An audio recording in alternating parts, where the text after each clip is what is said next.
ஓ முருகா, வெற்றிவேல் முருகா, வேலுண்டு வினையில்லை, மயிலுண்டு பயமில்லை.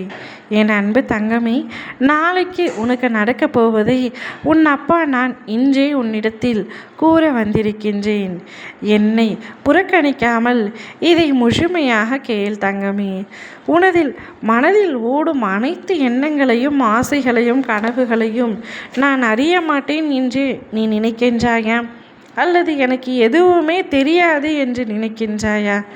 உன்னுடைய எதிர்காலத்தின் வாழ்க்கை எப்படி இருக்க வேண்டும் என்ற கனவுகளை அழகாய் உன்னுடைய மனதில் நீ கோட்டை கட்டி வைத்திருக்கின்றாய் என்பது கூட எனக்கு தெரியும். அந்த கனவு கோட்டை மாளிகையில் உள்ளே யார் யார் இருக்க வேண்டும், எத்தனை உறவுகள் இருக்க வேண்டும், அவர்கள் எப்படி இருக்க வேண்டும் என்று பல எதிர்பார்ப்புகள் உன்னிடத்தில் இருக்கின்றன. அதில் சில உறவுகள் உன்னுடைய சொந்த உறவுகள் கூட இன்னும் ஆகவில்லை. நீ நேசிப்பவர், பழகுபவராக கூட இருக்கலாம். ஆனால் அவர்கள் எப்படி உன்னிடம் பார்த்து கொள்ள வேண்டும் என்று அக்கறையும் உன்னுடைய கனவுகளில் பிரதிபலிப்பதை நான் அறிந்திருக்கின்றேன் தங்கமே. உன் வாழ்க்கை நிச்சயம் அந்த எதிர்காலத்துடன் பொற்காலமாக இருக்க போகின்றது. நீ எப்படியெல்லாம் வாழ வேண்டும் என்று ஆசைப்படுகின்றாயோ அவ்வாறு உன் வாழ்க்கை மாறப்போகின்றது.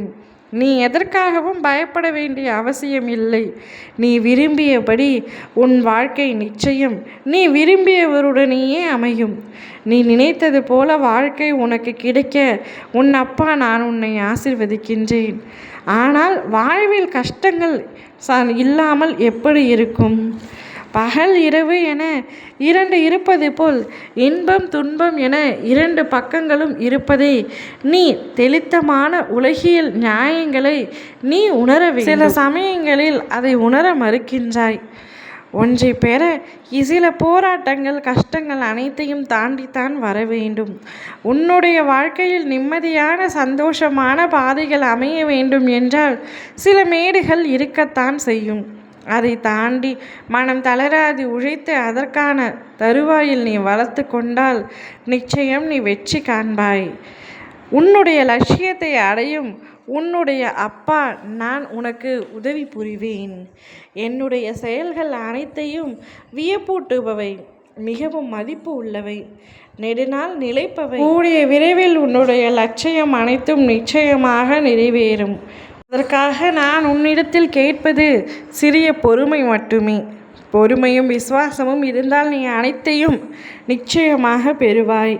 நாளைக்கே அதற்காக ஒரு அற்புதத்தை உன் வாழ்வில் நடத்தி காட்டப் போகின்றேன். அப்பொழுது நீ ஆனந்த கண்ணீருடன் எனக்கு நன்றி கூறுவாய். இவை யாவும் உனக்கு நிச்சயமாக நடக்கும். போகும் பாதையெல்லாம் வெறும் முள்களாக இருக்கிறதே என்று சங்கடம் கொள்ளாதே. நிச்சயமாக மலர்களை தூவி அந்த மலர்களில் உன்னை நடக்க நான் வைப்பேன். சங்கட்டங்களும் கஷ்டங்களும் பிரச்சனைகளும் வந்து கொண்டே இருக்கிறது என்று நினைக்காதே. நாளை முதல் அனைத்தும் மாறிவிடும். நாளையே உன் வாழ்வில் ஒரு பெரிய அற்புதத்தை நடத்தி மாற்றத்தை உண்டாக்கி உன்னை சந்தோஷமான வாழ்க்கைக்கு அழைத்து செல்வேன். ஓ முருகா, வெற்றிவேல் முருகா.